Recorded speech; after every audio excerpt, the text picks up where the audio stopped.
मुंबईमध्ये साथीच्या आजारांमध्ये आता वाढ झाली आहे। हिवताप, डेंग्यू, चिकनगुनिया, लेप्टोच्या रुग्णांमध्ये वाढ झाल्याचं दिसतंय। जून-जुलैच्या तुलनेत हिवताप, डेंग्यू, चिकनगुनिया आणि लेप्टोच्या रुग्णांमध्ये मोठी वाढ झाली आहे। राज्यामध्ये 21 ऑगस्टपर्यंत डेंग्यूनं जवळपास 12 जणांचा बळी घेतलेला होता। पाहूया आपण जून-जुलैच्या तुलनेत ऑगस्ट महिन्यामध्ये रुग्णसंख्येत कशी वाढ झाली आहे ते। मलेरियाचे जूनमध्ये 443 रुग्ण होते, जुलैमध्ये झाले 797, ऑगस्ट महिन्यात 1171।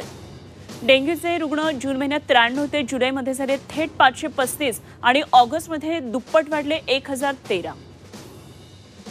गॅस्ट्रोचे रुग्ण जून महिन्यात होते 722, जुलै महिन्यामध्ये झाले 1239 आणि ऑगस्ट महिन्यात 694।